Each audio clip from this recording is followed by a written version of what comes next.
Adventist World Radio, the voice of hope. Radio feon'ny fanantenana na ny AWR.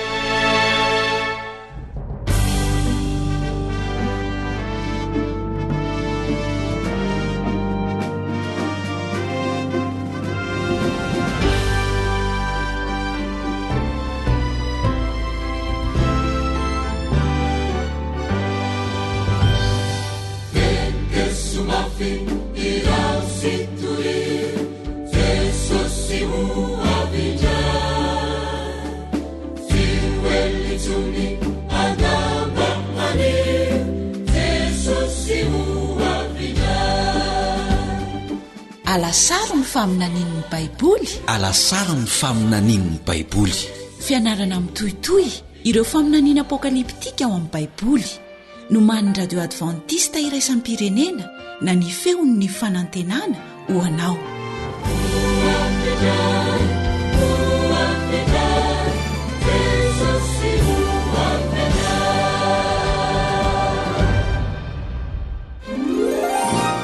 Raha ilaina ny fiangonana, dia ahoana no ahalalako ny fiangonana tokony alehako? Azontsika hitokisana daholo ve ireo fikambanana ara-pivavahana misy?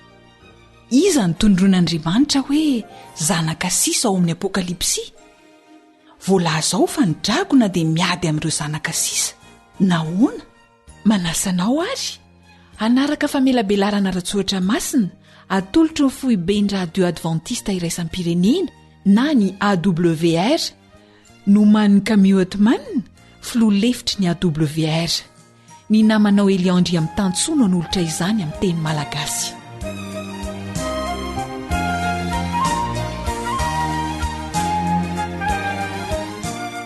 Mbola tsara ho antsika jiaby mpanaraka ny fandarana feo ny fanantenana, naizanaiza misy antsika na eto Madagasikara na any ivelan'ny Madagasikara any. Faly miaraka aminao indray ny mpiara-mianatra aminao Eliandry amin'ny tantsoa. Eto am-panomboana dia tiana hiatrany manamafy ny fangatahana atao amintsika mpiaino. Fiarah-miasa tsotra izy ity hanatsarana trany ny fifandraisantsika, afahanay manatsara ny fifandraisana aminao sy ny fifandraisanao aminay. Tiana ho fantatra hoe inona ny fomba nanarahanao an'ity famelabelarana ity. Inona ny fomba nanarahanao ty famelabelarana ity? Radio FM ve, sa onjapeo onde courte, sa Facebook, sa ny site web sy ny sisa. Soraty fotsiny izay ampiasainao amin'ireo dia alefaso amin'ny SMS aty aminay. Ohatra hoe Radio Oasis FM Antsirabe, na koa Radio Antsony Filazantsara Andapa na Nosy Belleville, ohatra zany. Na koa amin'ny Facebook, tsotra dia tsotra izay, dia tiana ho fantatra hoe aiza ny toerana misy anao raha azo atao. Dia angatahany ianao handefan'izany amin'ireo larana telefonina izay fa averimberinay hatrany eto amin'ny fandarana. Averintsika vetivety ary 034 06 797 62. Zay ny Telma, ny Airtel 033 07 170 70 ary ny Orange 032 86 819 50. Raha misy sosokevitra na fanamariana na fijoroano vavolombelona dia azonao alefa amin'ireo laharana telefoninareo na alefaso email amin'ity adresy ity: awrfeofanantenana awrfeofanantenana @gmail.com @gmail.com na alefaso amin'ny Facebook. Ho anao izay te-andre kosa ireo famelabelarana rehetra efa nandehatra amin'izay dia voatahiry hatrany izy ireny ao anatin'ireo roy izay alefana eto, anisan'izany ny feofanantenana.org, feofanantenana.org. Ao anatin'ny Facebook koa dia mbola ahitanao azy ao anatin'ity adresy ity, anatin'ity page ity: AWR feony fanantenana. Ity indray zany dia feony fanantenana, AWR feony fanantenana. Azonao jerena koa zany ao amin'ny chaîne YouTube awr mlg. Raha tsy manana fahafahana amin'ireo rehetrarehetrareo ianao a dia mbola azonao ataony maka an'izany maimaim-poana aty aminay aorinan'ny famaranana ny famelabelarana. Ary tsara ny mampatsiaro antsika hatrany hatrany fa mifandray mifampitoy avokoa ireo loha hevitra izay ianarantsika dia asaina hatrany ianao hanaraka ireo fahandarana izay mbola tsy nohenoinao. Misy amintsika mametraka fanontaniana izay efa voavaly ao anatin'ny fandarana ka dia izay ny vahaolana haingana miverina miaino an'izy ireny. Tsy mifarana amin'ity alasaro amin'ny faminaniana ao Baiboly ity ny fiarahantsika fa mbola hitoy ka raha irenao ny hahazo fampitomboana fahalalana ny soratra masina izay azonao hamarinina ara-baiboly tsara ary angatahana hatrany ianao hitazona an'izay filamatra izay dia afaka manaraka ny fandarana alefan'ny radio AWR ianao izay mbola azonao arahana amin'ireo fomba samihafa izay efa nomena iteto. Mandefa azy koa eo amin'ny adiny ray isan'andro, ny sasany mandeha adiny roa isan'andro mamerina intelo ny fandaranay ireo FM sasany eto Madagasikara. Izay no ela fa milohan'ny hanoizantsika ny fiarah-mianatra dia manasanao mba hiaraka hivavaka aminay.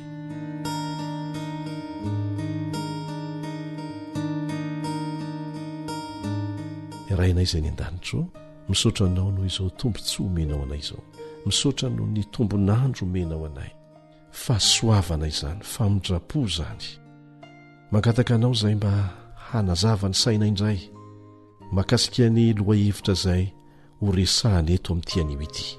Amin'ny anaran-tsoan'ilay Jesosy maty ny solo anay no angatana izany vavaka izany. Amen.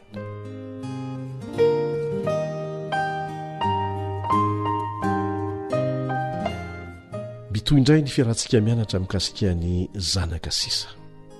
Ahoana no atonga antsika ho isan'ireo izay haharitra hatramin'ny farany amin'ny fanarahana an'Andriamanitra. Satria matoa voalaza eto hoe misy ny sisa dia betsaka izany no hintsana eny an-dalana. Ka ahoana no atonga antsika haharitra hatramin'ny farany? Efa naverimberitsika teto ary mbola haverina ihany izay voalaza ao amin'ny Apokalipsy 4:12. Apokalipsy 4:12 izay mirakitra ny tsiambaratelo. Indro ny faharetan'ny olona masina dia izay mitandrina ny didin'Andriamanitra sy ny finoana an' Jesosy.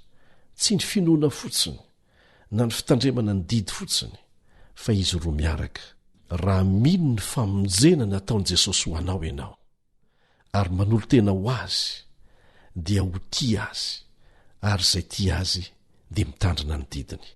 Ny vehivavy dia maneho fiangonana ao amin'ny faminaniana apokaliptika. Ary ny Baiboly dia manomboka amin'ny fanolotsoritana vehivavy anankiray ao amin'ny Apokalipsy 12. Ny Apokalipsy 12. Voalaza ao amin'io toko io fa tena hifantoha ny famelezan'ny Satana ao anatin'ilay ady lehibe hifanaovany tsara sy ny ratsy ny fiangonana. Ndeha ho arahantsika ary ny tantara. Vakitsika izay voalaza ao amin'ny Apokalipsy 12:7. Apokalipsy 12:7. Ary nazera ilay dragona dia ilay menarana ela izay atao hoe diavoly sy Satana izay mamitaka izao tontolo izao. Dia nazera tamin'ny tany izy ary ny anjeliny koa niaraka nazera taminy. Efa niarahantsika nianatra teto fa manome safidy malalaka ny voariny, izany hoe ny anjely sy ny olona no foroniny Andriamanitra. Dia nifidy ny komy tamin'ny Satana. Dia voataonan'ny Satana hanaraka azy koa ny ray apatelo ny anjely dia niady tamin'i Jesosy izy sy ny anjeliny saingy tsy naharesy. Tsy novonoin'Andriamanitra avy hatrany anefa izy ireo fa nazera ary nazera tetỳ an-tany. Aza manontany hoe fa naninona no nazera tetỳ fa tsy tany amin'ny planeta hafa na tany ho any, satria tsy nolazainantsika ny atsipilia mikasika an'izany. Matokian'Andriamanitra fa misy antony feno fahendrena izany. Ny zavatra hitantsika aloha dia izao, navelan'Andriamanitra hisedra ny fahatokiany Adama sy Eva an'Andriamanitra Satana. Ary tsy izy ireo ihany fa isika koa. Resy Adama sy Eva fa tsy resiny Joba, tsy resiny Enoka. Betsaka ireo zanak'Andriamanitra izay tonga tamin'ny fandresena farany tetỳ an-tany na dia nandalo fahalavona aza tahaka andry davida ry abrahama sy ny sisa ary mbola santionany ihany ireo rehetra voatanisa ao amin'ny Hebreo 1:10 zay anasananao mba hovakinao.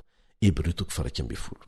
Anjarantsika izao ny mandalo sedre miverina imbalo ny teny hoe izay maharesy ao amin'ny bokyny Apokalipsy ary samy arahana teny fikasana na teny fampanantenana avy amin'i Jesosy mivantana avokoa izy rehetra reo.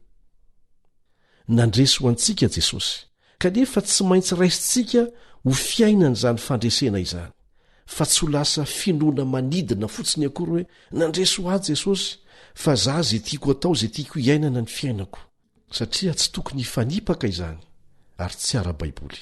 Ny azoko antoka koa dia ity navelan'Andriamanitra ho velona Satana hanaporofona amin'ny olombelona rehetra sy ireo anjely rehetra izay tsy lavo ny tany an-danitra fa manana ny rary ny Andriamanitra raha nandroaka azy sy andevona azy amin'ny farany.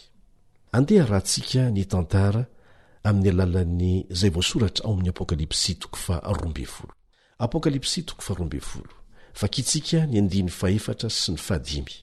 14 sy ny 15. Ary ny rambony dia manala ny hapahatelo nkintana amin'ny lanitra ka manjera ireny ho amin'ny tany. Ary dragona ny zanona teo anatrehan'ilay vehivavy efa hiteraka mba handrapaka ny zanany raha voateraka.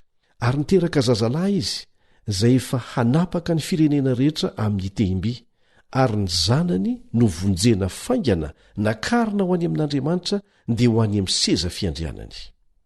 Jesosy ilay zazalahy nateraka ilay vehivavy izay noezahany Satana ho vonoina voalaza eto. Satana dia niasa tamin'ny alalan'i Heroda, namoaka didy hampamono ny zazalahy latsaky ny 2 taona tao Betlehema. Zany no endrika ny sehony. Nampitandrina miloa an Josefa sy Maria nefa ny anjely dia nasainy nandositra nakany Egipta izy ireo ho fiarovan'Andriamanitra an'ilay Jesosy zaza. Dia aza manontany koa hoe maninona tsy nanao fahagagahana Andriamanitra dia narovany tao Betlehema Jesosy. Andriamanitra sy ny fahendreny dia manome lesona be dehibe ho antsika ao amin'ny teniny. Mario fa mpitondra Romanina Heroda izay namoaka ny didy. Na dia maneho an'i Satana aza ny dragona, dia misy heviny faharoa izay maneho koa any Roma mpanompo sampy. Ary tsara ny anantitra anterana fa hatramina lavony ny fikasan'ny Satana dia ny hamitaka ny olombelona, ary ny tanjony dia tsy misy afa-tsy ny hanapotika antsika. Andriamanitra kosa hanaporofo amintsika fa marina izy amin'ny didim-pitsarana nataony ho an'ny Satana. Ho toizantsika izay voalaza ao amin'ny Apokalipsy 12. Raisitsika ny 10:10. Dia narefo eo mahery tany an-danitra nanao hoe ankehitriny dia tonga ny famonjena sy ny hery sy ny fanjakan'Andriamanitra ary ny fahefany Kristiny, satria nazera ilay mpiepanga ny rahalahintsika dia ilay miepanga azy eo natren'Andriamanitra andro manalina.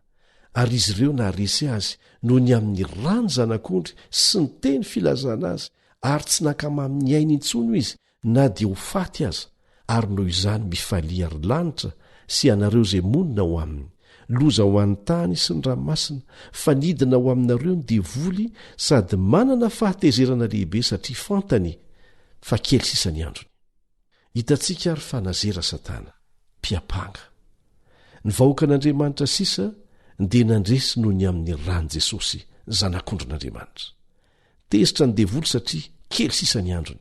Misy toe-javatra 3 mitranga eto. Resin'i Jesosy teo amin'ny hazo fijaliana Satana, ilay mpiepanga antsika, ary isika rehetra afaka mandresy amin'ny alalan'ny rany Jesosy. Tezitra ny devoly, aza manantena ny Satana hivadika ho lasa tsara fanazany isika. Mety iseho tahaka an'izany izy mba hahafahany mamitaka dia izay ihany. Tany anefitra taona maro tateoriana dia niseho tahaka ny anjeliny mazava Satana naka fanahany Jesosy, nanantena ny hanapotika azy. Nandritra ny fitsapahana manontolo izay voatantara ao Matteo 4 dia tiako loatra ny fijoroana nasehon'i Jesosy, satria nataony izany mba ho modely ho antsika. Tamin'ny habe ny fiandrianany nolazany Jesosy tamin'ny Satana tamin'ny farany hoe voasoratra hoe Jehovah Andriamanitrao ny ankofanao ary izy rery ihany no ho tompoinao. Ny fakapana farany nalefa ny Satana tamin'i Jesosy dia nitaomany an' Jesosy mba hiankohoka aminy. Hitantsika fa amin'ny ady farany ifanaovany tsara sy ny ratsy eto tany dia ny ady amin'ny fiankohofana no tena hifantohany izany. Aoka tsy ho adino izay. Ny baiko an'i Satana hiala teo anatrehan Jesosy. Voaroaka ary nampanginina ilay dragona lehibe. Tsy nanan-kery hijoroana manoloana ny fandroahana nataon'ilay andriana ny lanitra Satana. Nanana n'izany hery sy fahefana izany Jesosy satria nifandray mandrakariva tamin'ny ray ny tany an-danitra izy tamin'ny alalan'ny vavaka sy ny fampiasany ny soratra masina izay hampinga fiarovana nampiasainy tamin'ireo fakapanahy nalefa ny Satana taminy. Nandalo fitsapana Jesosy taorianany batisany. Nandresy ho antsika izy fa tsy maintsy handalo sedra tahaka an'izany koa izay rehetra tapa-kevitra hanolo tena hanaraka azy. Jereo tsara ny modely nomeny Jesosy ary natonga azy nandresy afaka nandroaka ny devoly dia ny vavaka sy ny tenin'Andriamanitra. Ny vavaka sy ny tenin'Andriamanitra izay ihany ary haintsenjery mihitsy angely tenin'Andriamanitra. Nanome ohatra tonga lafatra ny amin'izay tokony ataontsika Jesosy.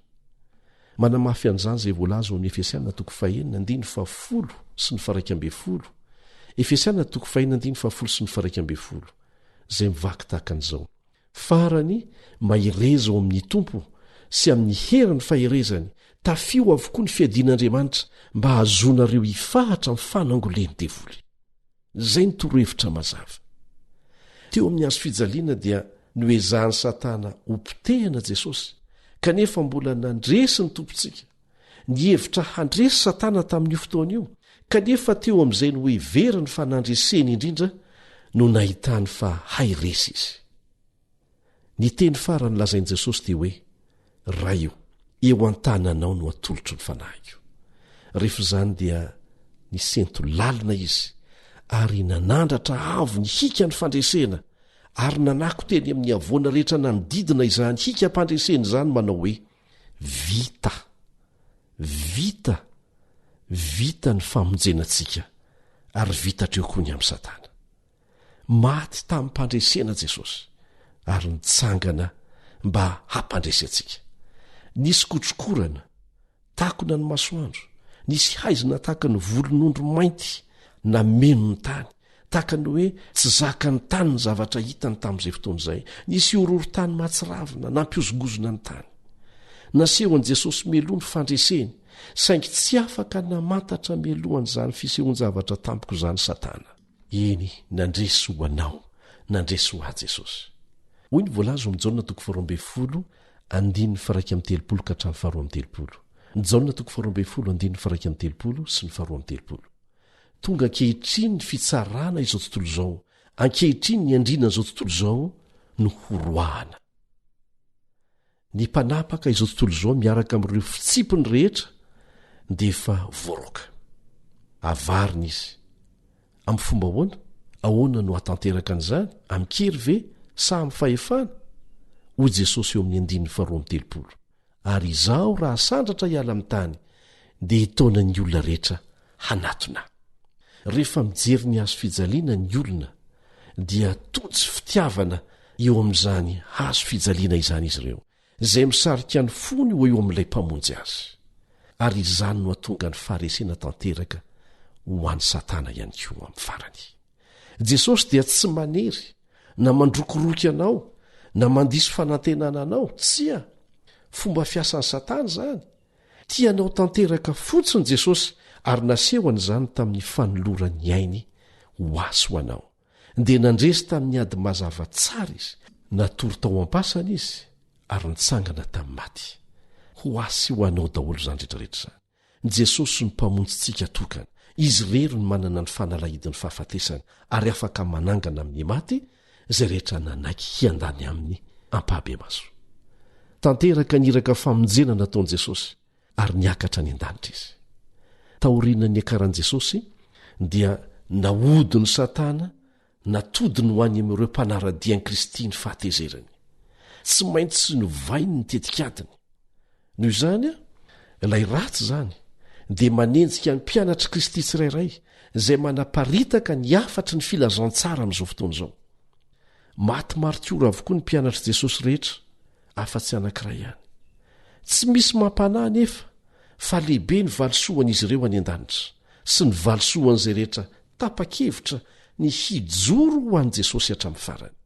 Rehefa tsy navita namotika an'i Jesosy Satana fony izy teto an-tany, dia nafantony any amin'ireo mpanaraka azy ny famelezany, ny fahatezerany, ary tafiany hatrany ny fiangonana izay asehoan'ilay vehivavy madio mitafy akanjo fotsy. Hitanao, tsy mamitaka fotsiny Satana fa miezaka ny hanapotika tanteraka mihitsy araka ny namakitsika azy teo. Manenjika manafika mikery ny mpanaradian'i Jesosy izy. Amin'izao fotoana izao dia manana fomba anarivony hanenjehana ny kristianina Satana amin'ny alalan'ny fanapotehana ny tokantrano, be dehibe ny olana raha tokantrano, amin'ny alalan'ny fiakinan-doha, ny fiketrahana ratsaina, ny fahatserovatena ho irery, ny fahasairanana mafy arabola, eny fa na dia ny fandravana atao amin'ny tenanao manokana mihitsy aza. Raha ny tiany Satana dia ny amono antsika avetrany igny e. Saingy tsy avelanao an'izany izy. Tarihan'ny Satana ny kristianina hanariny finoany na ataony variana, ataony be atao loatra, dia tsy manana fotoana iarahana manokana amin'i Jesosy izay hany antoka handresena ny Satana. Jereo ny fomba nandresen'i Jesosy an'i Satana, fa modely ho antsika ny navelany averina ihany izay, dia ny vavaka sy ny tenin'Andriamanitra. Ary vitan' Jesosy tsy anjery mihitsy. Maninona no averina izay? Misy antony matoy izay manentana anao matetika hanao tsy anjery rehefa mianatra ny tenin'Andriamanitra. Ahoana hoy Jesosy ao amin'ny Jaona 5:15. Jaona 5:15, izaho ny voaloboka, ianareo ny sampany. Raha misaraka amiko ianareo dia tsy hay manao na inona na inona, ka ny fifikirantsika tsara amin'ilay voaloboka, ny fifikirantsika tsy miato amin'i Jesosy, izay zany no tsy ambarantelo ny fandresena, ka na inona mahazo anao, fikiro Jesosy, fa tsy maintsy ho tonga amin'ny fandresena zany famikiranao azy zany, amin'ny lafiny rehetra eo amin'ny fiainana mihitsy.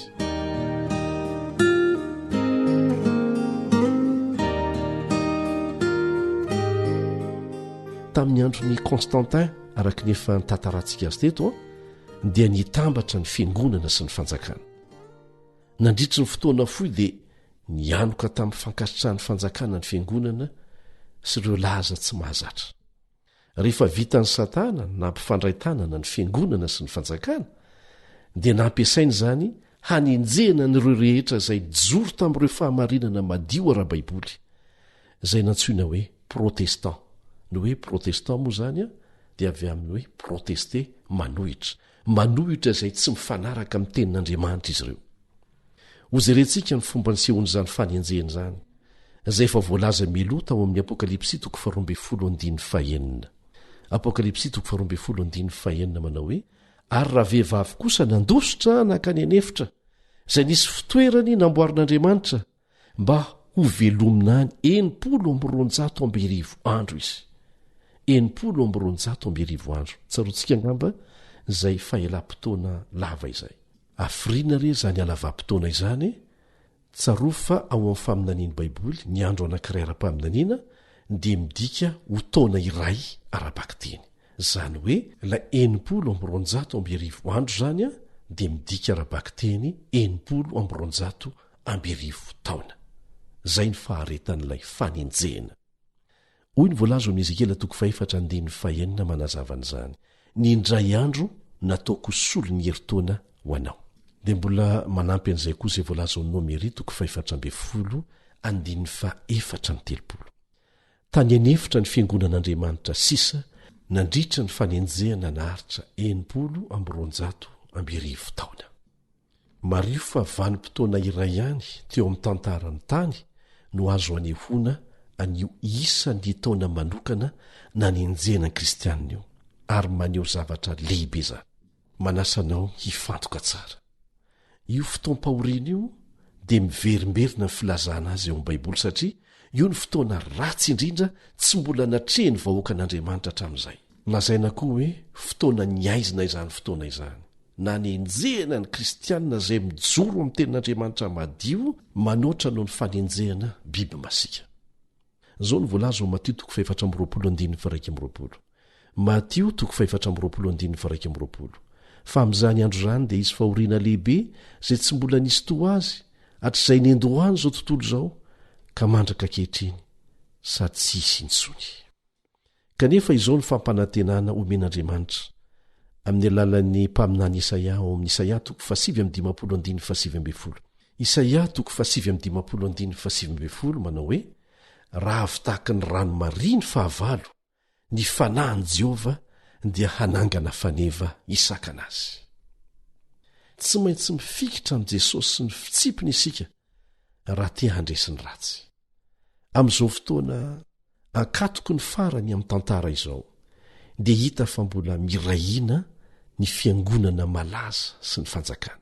Ary efa voalaza mialoha amin'ny boky Apokalipsy izany toejavatra izany. Ireo lehilahy sy vehivavin'Andriamanitra mahatoky dia nifikitra tamin'ny fahamarinan'Andriamanitra rehefa niafina tany amin'ny fiherenana tany amin'ny toerana samy hafa. Voalaza ao amin'ny Apokalipsy 12:9 amintsika fa raha vehivavy dia nandositra nakany anefitra. Ilay fiangonana izany dia nandositra tany anefitra. Ny efitra dia manondro ny tany foana ny toerana lavitra eto tany.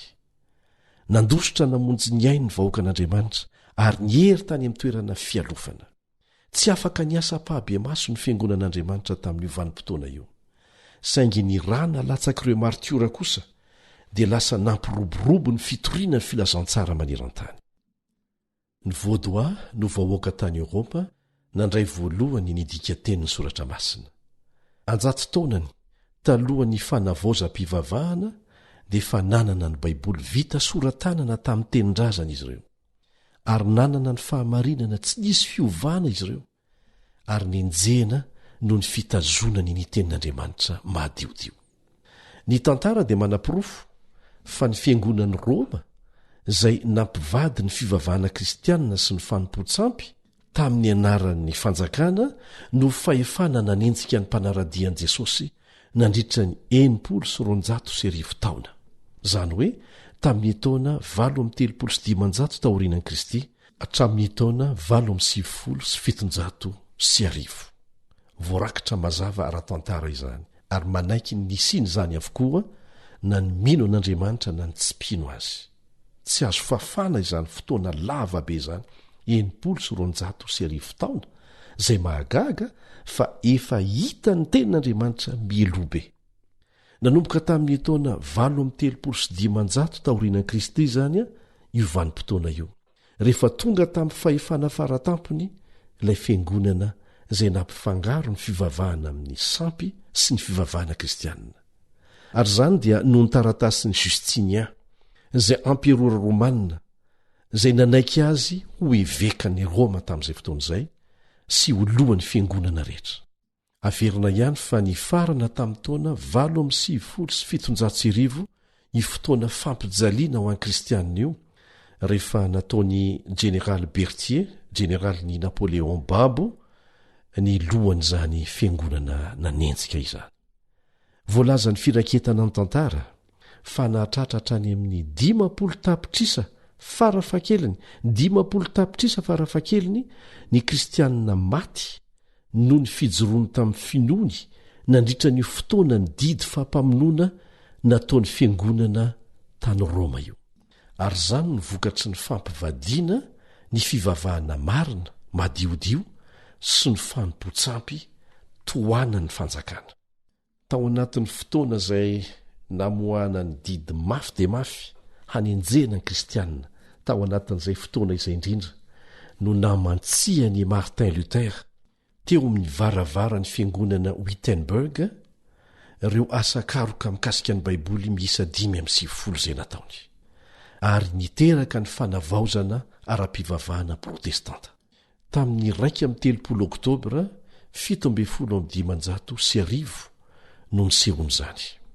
Oktobra 17 misy atrana ireo zay tsy manatahotra ary samy joro tahaka ny elita eo anivon'ny fanjakany Ahaba sy Jezebela fahiny rehefa lasa fivavaha-panjakana mihitsy tamin'izany fotoana izany ange ny fivavahana tamin'ny Bale ary nahatonga ny sazy avy amin'Andriamanitra nampiantona ny orana mihitsy tamin'izay fotoana izay. Ny mahagaga nefa rehefa tafahoana tamin'ny Elia Ahaba dia izao ny teny nataony ao Mpanjaka 2:17 hay tonga ity ianao ry ilay mampididoza amin'i Israely ary tahaka izany mihitsy ny fanendrikendrehana natao tamin'ireo izay mijoro tamin'ny fahamarinana ara-baiboly ary mbola iseho izany. Mahavariana ny mahita ny fahatanteran'ny faminaniana voalaza meloa ao amin'ny boky Apokalipsy sy ny Daniela. Nanangona ny vahoakany amin'ny andro farany Andriamanitra taorianany 8,700. Zava-dehibe ny manamarika an'izany ramana satria manampy antsika izany ahitantsika ilay fiangonana sisa, ilay vahoaka sisa amin'izao fotoana izao. Mario tsara fa niafina ilay vehivavy voalaza ao amin'ny Apokalipsy 12 fa rehefa tapitra ny 900 taona tamin'ny taona 8,700 dia hiveriny eo amin'ny tantarany tany indray ireo vahoakan'Andriamanitra ireo. Andriamanitra dia nanana olona izay nijoro azy, nitandrina ny didiny, natao amin'ny testamenta taloha, natao amin'ny testamenta vaovao, natao amin'ny vanim-potoana ny haizina nandritra ny 900 taona, tahaka ny tamin'ny andron'ny Noa, ry Abrahama, Mosesy, Eli, ka tsy mahagaga raha manana ny fiangonany mpanaradia azy koa izy amin'izao andro farany izao. Ny toetra mampiavaka ny vahoakan'Andriamanitra amin'ny andro farany ankoatr'izay voalaza ao amin'ny Apokalipsy 4:12 dia izao koa ny voalaza ao amin'ny Apokalipsy 4:17. Apokalipsy 4:17 dia tezitra tamin'ilay vehivavy ny dragona ka lasa nandeha hiady tamin'ny zanany sisa izay mitandrina ny didin'Andriamanitra sy mitana ny filazanan'i Jesosy. Ny fiangonan'Andriamanitra sisa dia ny fiangonana hitory ny afatra fampitandremana farany manerana an'izao tontolo izao. Amin'ny andro farany dia hanangana vahoaka izay tia azy Andriamanitra, hankatoa azy ary hitandrina ny didiny. Ao amin'ny fonony didy folo no ahitanao ny tena fototry ny fiankofana, izay fototry ny ady farany. Manandratra an'Andriamanitra isika satria zavaboariny ary mekohaka aminy amin'ny irery. Ny didy momba ny sabata dia mitarika antsika iankohaka amin'ny fahefany amin'ny mahampamorona sy mpamonjy antsika azy. Ary tsaroa fa nosoratan'Andriamanitra tamin'ny ratsan-tanany ho didy mandrakizay izany. Ao amin'ny Exodosy 20:9-10. Exodosy 20:9-10. Mahatserova ny andro sabata hanamasina azy. Henemana no iasanao sy hanaovanao ny rarahanao rehetra, fa sabata ny Jehovahandriamanitra ao ny andro 7. Zava-dehibe ho an'i Jesosy ny anarahany zanany sisany diany amin'ny fitandreman'izy ireo ny sabata ny andro 7. Olo ny fanekena vaovao izy ireo. Hoy Andriamanitra ao amin'ny Hebreo 10:15. Hebreo 10:15. Ataoko ao am-pony ny lalako sady soratako ao an-tsay. Tsy olo-masina mihoatra ny hafa akory ny olon'Andriamanitra. Fa kosa ny mampiavaka azy dia olona izay sarotiny tanteraka amin'ireo fahamarinana rehetra ao amin'ny Baiboly, ao amin'ny tenin'Andriamanitra. Tsy hoe anjely izy ireo fa olona mety manana fahalemena, mety manao fahadisoana ary mangataka famelan-keloka avy amin'Andriamanitra matetika. Manaiky izy ireo fa mila n' Jesosy ho mpamonjy azy, napetrak'Andriamanitra ao an-tsainy lalàny dia fantany izany ary ao am-pony ka tena tiany dia tiany manaja an'izany. Izany no mampiavaka azy. Voalaza mazava ao amin'ny boky ny Apokalipsy ireo toetra mampiavaka azy, mitandrina ny didin'Andriamanitra sy ny finoana an' Jesosy ary manana ny filazana an' Jesosy. Faritany Baiboly ny filazana an' Jesosy eo amin'ny Apokalipsy 7:10. Apokalipsy 7:10. Zao ny voalaza fa ny filazana an' Jesosy no fanahy ny faminaniana. Ny vahoakan'Andriamanitra marina amin'ny andro farany dia ho tarihany fanomezana ny teny ny faminaniana. Zao ny vakitsika eo amin'ny Korintana 1:17. Korintana 1:17. Ka dia tsy latsaka amin'ny famezam-pahasoavana rehetra ianareo miandry ny fisehoan'i Jesosy Kristy tompontsika. ny fiangonana miandry ny fihevian'i jesosy dia ho feno ny fanahy masina mandrakariva ary mandray ireo fanomezam-pahasoavana avy amin'izany. Iray amin'ireo fanomezam-pahasoavana vokatry ny fanahy masina ny faminaniana. Raha nilaina ny fanomezam-pahasoavany faminaniana tamin'ny fiangonana ny taonjato voalohany hitarika sy hiaro tamin'ny hevi-diso dia tena ilaina koa izany ho an'ny fiangonana ny andro farany. Ireo fanomezam-pahasoavany fanahy rehetra dia iseho amin'ny fiangonan'Andriamanitra ho fiangonana mahery feno ny fanahy masina izy io ary isy akony eo amin'izao tontolo izao izany. Hitany fiangonany amin'ireo fahitana ara-paminaniana tsy mahazatra Jehova. Izy fandrosoana tampoka ho arotsaka ny fanahy masina ho vita ny asa anarivo no tonga isan'ireo fiarahamoniny Kristy ara-panahy.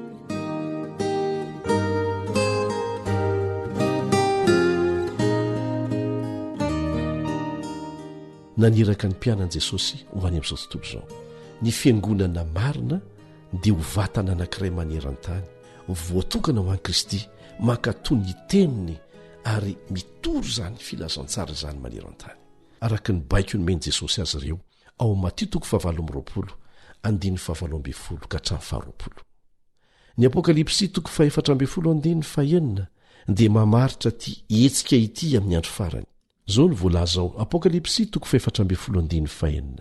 Ary hitako fa endro nisy anjely iray koa nanidina teo fovoan'ny lanitra nanana filazantsara mandrakizay, tsy filazantsara mandalo na miovaova fa mandrakizay, ho toriana amin'izay monina ambony tany sy amin'ny firenena sy ny fokom-pirenena sy ny samy hafa fiteny ary ny olona rehetra nanao tamin'ny feo mahery hoe matahoran'Andriamanitra ka omeo voninahitra izy fa tonga ny andro fitsarany ary miankohofo eo an'loha izay nanao ny lanitra sy ny tany sy ny ranomasina ary ny loharano.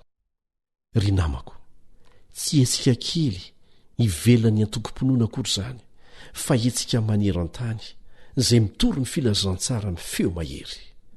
Ny fatahorana an'Andriamanitra dia tsy midika akory hoe fiorohorona sahala amin'ny fatahorana biby masika, fa ny dikan'izany dia izao manaja sy manome voninahitra azy.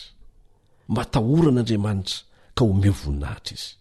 Manome voninahitra an'Andriamanitra isika amin'ny fanajana azy eo amin'ny fiainantsika na eo amin'ny fihinantsika, ny fomba fiainantsika.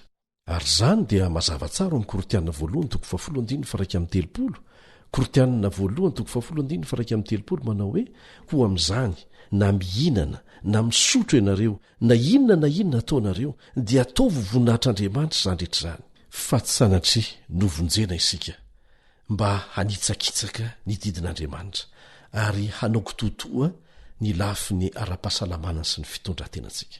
Io anjely manidina eo fovoan'ny lanitra io dia maneho fiangonana anankiray, hetsika anankiray miantso ny lehilahy sy ny vehivavy, satria isika dia tompony andraikitra eo amin'Andriamanitra amin'izay ataontsika. Amin'ny vanim-potoana isehon'ny tsy fandraisana andraikitra dia miantso antsika Andriamanitra hijoro azy amin'ny fomba fiainantsika sy ny fijoroana ny fahamarinana. Zao no ambarany afatr'Andriamanitra farany amin'ny olona rehetra, fa tonga ny andro fitsarany, fa tonga ny andro fitsarany. Izy tsy miteny hoe ho tonga, fa ho izy hoe tonga ny andro fitsarany, ary fotoana manokana eo amin'ny tantarany tany izany.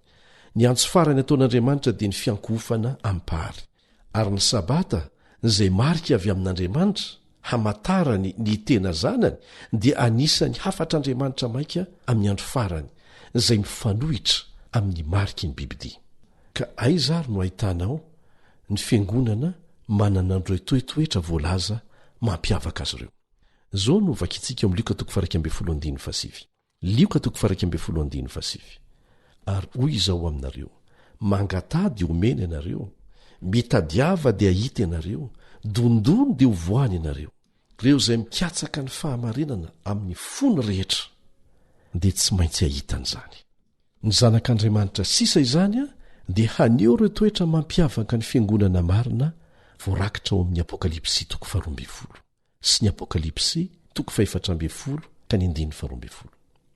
Amin'ny alalan'ny soratra masina dia hitantsika mazava fa ny fiangonan'Andriamanitra dia hiseho aorian'ny hereny tany anefitra, aorian'ny vanim-potoana ny fahamaizinana, izany hoe taorianan'ilay fanenjehana lavabe 900 taona zany. Ry namana, zaho dia mahita ampatsorany foko fa mahafeno ny fipetra takiana ny fiangonana advantista ny andro fafito ary averina ihany tsy hoe manana toetra tanteraka taky ny anjely izy ireo fa kosa mijoro amin'ireo fahamarinana tsy misy anampiana tsy misy analàna ao amin'ny tenin'Andriamanitra. Ny zanaka sisa dia hitazona fahamarinana mitovy amin'ireo apôstôly ny testamenta vaovao. Ny fampianarany dia ifanaraka amin'izay lazainy baiboly rehetra.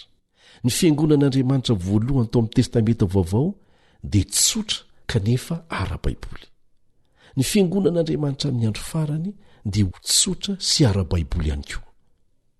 Ny fiangonana sisa dia hitory izay nitorian'i Jesosy, tsy misy fanamboamboarana. Ny zanaka sisa dia hitarika ny olona hiverina manontolo amin'ny baiboly, hanaja ny didin'Andriamanitra ary hiankohoka ampahary azy ireo irery ihany.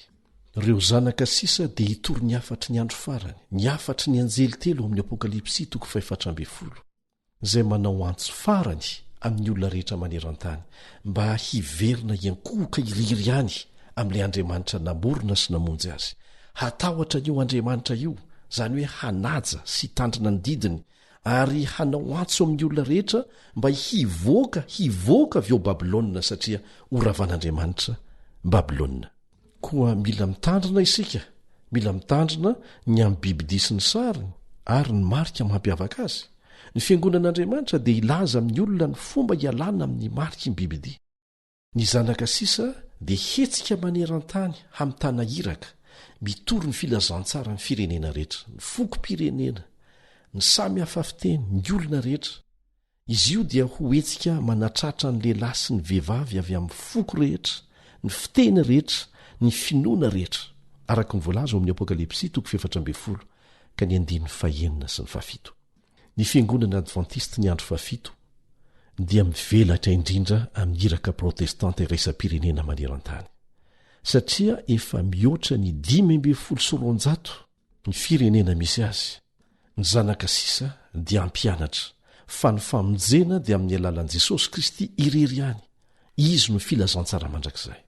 Ny fiangonana marina dia hanatitrantitra izay voalaza ao amin'ny Apokalipsy 12:12, Apokalipsy 12:12 manao hoe ary izy ireo nandresy azy noho ny amin'ny rany zanak'ondry, fa tsy amin'ny herin'ny tenany. Ny fiangonan'Andriamanitra dia milaza mazava fa ny famonjena sy ny fahamarinana dia avy amin'ny finoanan'i Jesosy Kristy irery ihany. Eto nefa dia tsara ny mametraka fanamariana mazava tsara. Tsy ny fidiranao ao anatin'izany fiangonana izany no hiantoka ny famonjenanao, rehefa tsy miaina amin'ireo toetra mampiavaka ny zanaka sisa ireo ianao. Mety iteny mantsika hoe aza mahita olona be dehibe miditra amin'io fiangonana io fa tena jiolahy manana fitondran-tena tahaka an'izao. Ry namako, tsy amin'ny anaran'ireny olona ireny akory no hijoroan'ny fiangonana na ny zanaka sisa. Ny olona tsirairay izay nanaiky ho zanak'Andriamanitra ao anatin'ny fiangonany dia tsy maintsy mikolokolo ny fifandraisana akaiky amin'Andriamanitra amin'ny alalan'ny fanahiny masina, ary zany no ampivoatra tsikelikely ny fiainany ifanahaka amin'ny toetra izay tian'Andriamanitra hananany. Zany dia mampatsiaro aho ohatra tsotra anankiray. Nisy lehilahy antitra anankiray ny teny tahaka an'izao rehefa nananatra ny zafikeliny. Ry zanako izy, hatramin'ny nidiran'ny fahotana teto tany dia misy ady lehibe ifanaovan'ny ambody roa ao anatinao ao anatintsika ao. Ambody ratsy ny anankiray izy io dia maneho ny atezerana, ny fialonana, ny fitiavakarena be loatra, ny fahambaniana, ny lolopo, ny lainga, ny fitiavatena. Ary ny iray kosa dia maneho ny fahatsarana, dia ny fiadanana, ny fitiavana, ny fanantenana, ny fanetretena, ny hatsaram-panahy, ny fangorahana ary ny fahamarinana. Dia napetraka ilay tovolahy teo amin'ny tanany ny lohany, dia nieritreritra nandritra ny fotoana fohy izy. Rehefa izany dia nanontany izy hoe dadabeo, iza amin'ireo ambody ireo no mandresy? Dia namaly moramora tamin'ny endrika feno fahamatorana ilay antitra nanao hoe izay omenao sakafo anaka, izay omenao sakafo. Ry havana, vokiso ny ten'Andriamanitra ny sainao, ary avelao hahazo lahaka ao amin'ny fonao ny fanahy masina ndeha handresy ireo toetra tsara tian'Andriamanitra iainanao. Tsy miantoka ny famonjenanao ny fiangonana. Milaza fotsiny tenin'Andriamanitra fa hisy ny fiangonana izay tena hosarotiny amin'ny fijoroana amin'ny fahamarinana rehetra tsy ampiana tsy hanalana amin'ny tenin'Andriamanitra, fa ireo olona izay mijoro amin'izany ihany ao anatin'io fiangonana io no tena zanak'Andriamanitra sisa. Ary tian'Andriamanitra ho isan'izany ianao. Tamin'ny andro Noa dia nanana hafatra tokana ho an'ny olombelon'Andriamanitra. Noa dia niantso ny lehilahy sy ny vehivavy rehetra hiditra tao anaty samy fiara ho fiarovana azy. Nandany antson'Andriamanitra ny ankamaroan'ny olona, saingy mbola nanana olona vitsy natoky ihany Andriamanitra izay niditra tao amin'ny varavarany samy fiara. Niala tamin'ny maro anisa ireo olona natoky ireo, nisitaka tamin'ny vahoaka marobe. Nisy antso mba hanaovana dingana mpinoana hiditra tao anaty samy fiara, ary natratra 20 taona ange ny famindrapo ny antso mpamindrapona rehefa n'Andriamanitra, antso pasoavana 20 taona. Ankehitriny dia misy antso koa alefa n'Andriamanitra ankataovantsika azy, hiditra anaty samy fiara famonjena dia ny fiangonany. Nitoro Noa hoe mibeba amin'ny fahotanareo, miala amin'izao tontolo izao, midira ao anaty samy fiara, tonga ny fitsarana. Mitoro ny fiangonana sisa manao hoe mibeba ianareo, miankofa amin'Andriamanitra rery ihany, matahora azy, mivoavy ao Babilôna, tonga mitsika ny fitsarana. Ho avy Jesosy. Mba fantatrao ny zavatra tena tiany Satana dia ny tsy hananan'Andriamanitra toerana tavela eto amin'ity planeta ity, ny tsy hananan'Andriamanitra olona mijoro anazy tsony eto amin'ity planeta ity. Amin'izay mantsy dia tsy hanana zo ny iverina Jesosy hamonjy ny olony, satria tsisy olony hovonjena, saingy tsy zany no voalaza amin'ny faminaniana. Hisy no vonjena na dia olombitsy aza raha mita amin'ny olona ho very. Tokony hijoro amin'ny fahamarinan'Andriamanitra rehetra tahaka ny nataony Noa isika, na dia mety homehezana sy esoina na vingavingainy tsy mpino aza. Amin'ny mahavahoaka an'Andriamanitra sisa dia tokony hanana fiainam-bavaka, fianarana ny tenin'Andriamanitra, ary mijoro vavolombelona amin'ny hafa isika. Mila taranaka mijoro Jehova, tsy menatra ny filasan-tsara, samy toro mazava ny afatry ny anjely telo izay mijoro eo amin'ny teny masin'Andriamanitra ambony zavatra hafa rehetra, ary hamafisina trany fa ny fifandraisana amin'i Jesosy manokana ho an'ny tsirairay, izay no hatonga azy ho voaro sy hamoa be. Hoy Jesosy eo amin'ny Jaona 10:10. Ilainao, ilaiko ny mianatra miady ampandolehana am-bavaka. Ho hitanao fa tsy maintsy misy vokany izany. Tokony hanana ny karazana fifandraisana manokana amin'i Jesosy isika izay hanampy antsika hiatrika ny fitsapana rehetra ho avy, ary hahita ny voninahitr'Andriamanitra avy amin'izany. Tahaka ny tamin'ny andro Noa dia tsy maintsy atao fantatry ny olona fa roy ihany ny safidy, na mifidy ny lalàn'Andriamanitra dia miditra amin'ny samy fiara fiarovana, na mifidy ny lalana malaza n'olombelona dia ho voafitaka ho any amin'ny fandringanana mandrakizay. Lazain'ny Baiboly amintsika mario tsara fa ny mpandresy dia Jesosy mpanjaka. Manomboka ao amin'ny Genesisy hatramin'ny Apokalipsy dia hitantsika hatrany anefa fa isanjato kely amin'ny olombelona ihany hatramin'izay no nijoro an'Andriamanitra.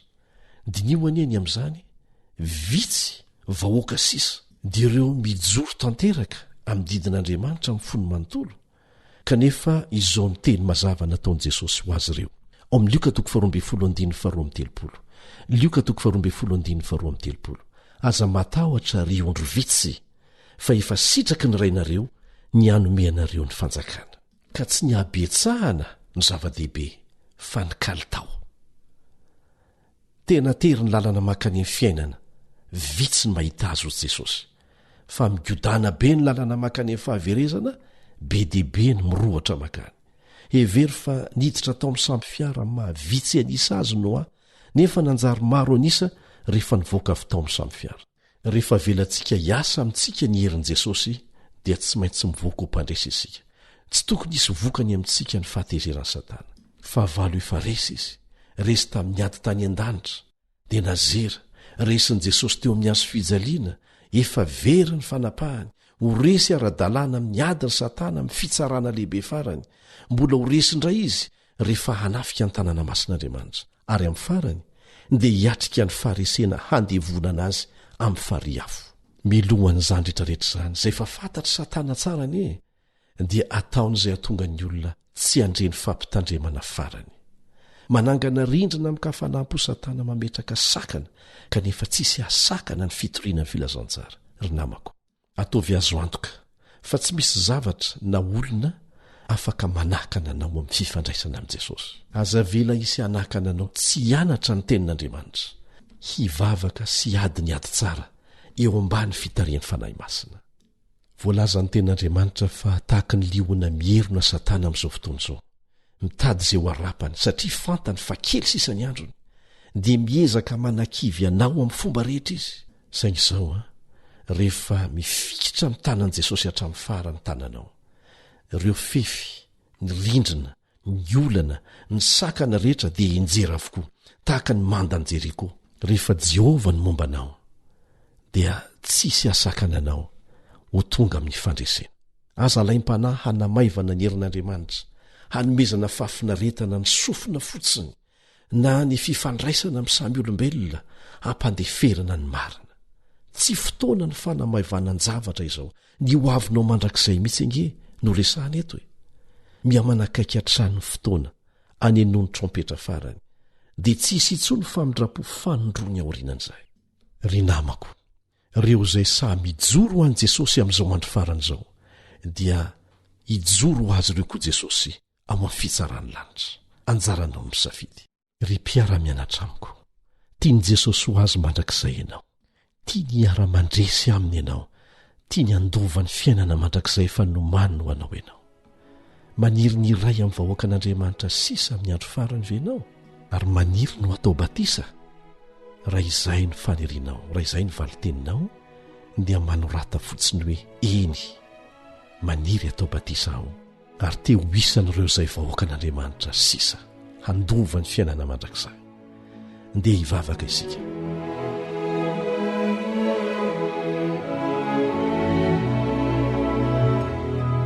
raina izay ny an-danitro resy lahatra izahay fa manana zanaka sisa ianao izay hijoro ho anao hatramin'ny farany te ho isan'izany aho te ho isan'izany reto namako miara-mianatra amiko reto malemy anefa izahay kanefa te hijoro ho anao ka angatahanay ny herin'ny fanahinao masina hitahiry anay amin'ny fanapa-kevitra ny raisinay ho vita batisa izahay ary ho isan'ny zanaka ho sisa mandra-piavinao any amin'ny raony lanitra amin'ny anaran'i Jesosy amen.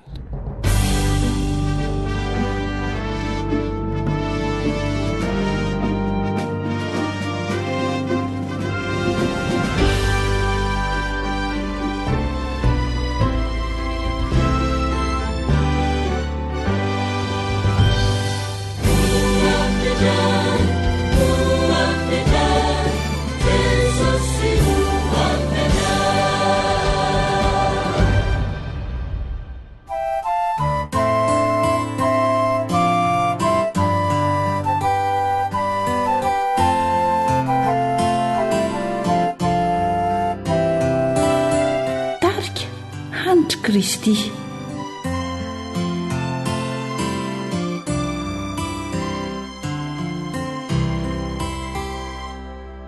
miantsana watrinela Jeso maniry mafia munziana enuna fona fatsina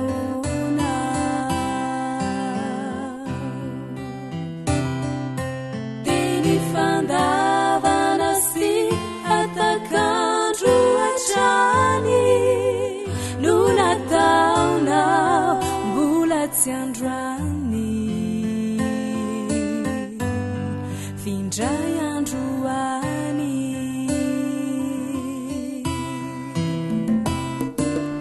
efa impiry moizy no niangavy anao an'olo tena saingy indrisy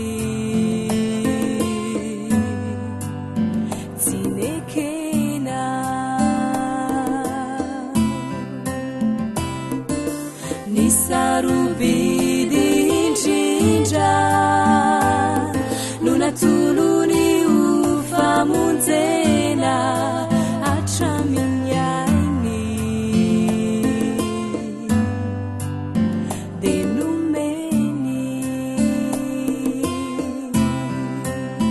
ka mbola ino ny drare no azony atao vao anaiky ho vonjeny anao tsy misy ntsony ane ny mihoatrano izao nefa tao tsy mahatatranao mahonenany e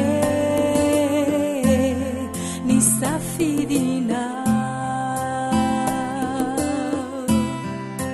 saingy tsy terena ve dia manao toy izao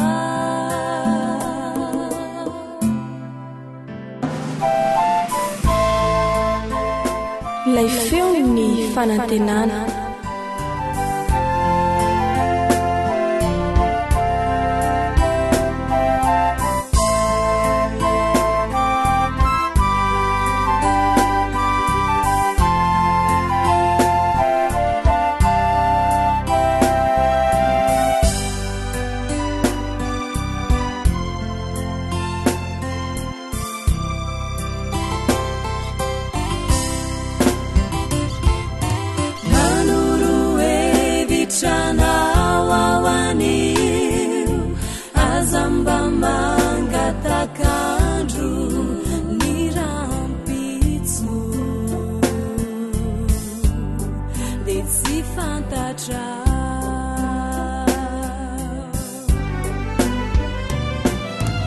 anio ianao no mandre izao antsony izao manatona dia araraoty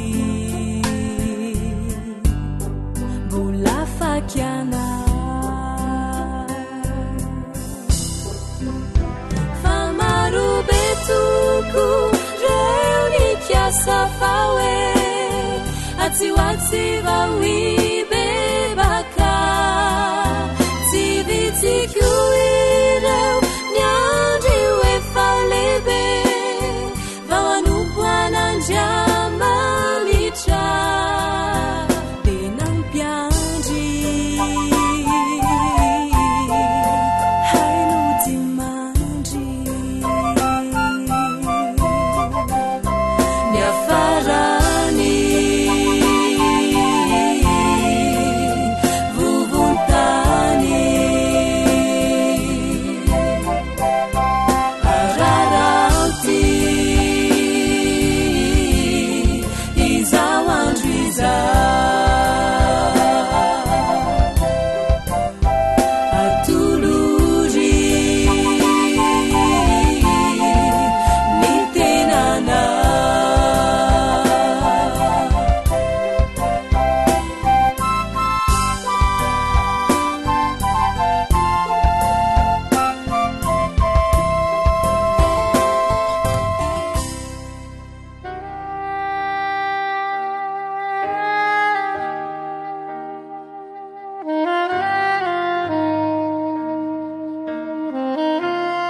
radio awr lay feo mitondra fanantenana isan'andro ho anao.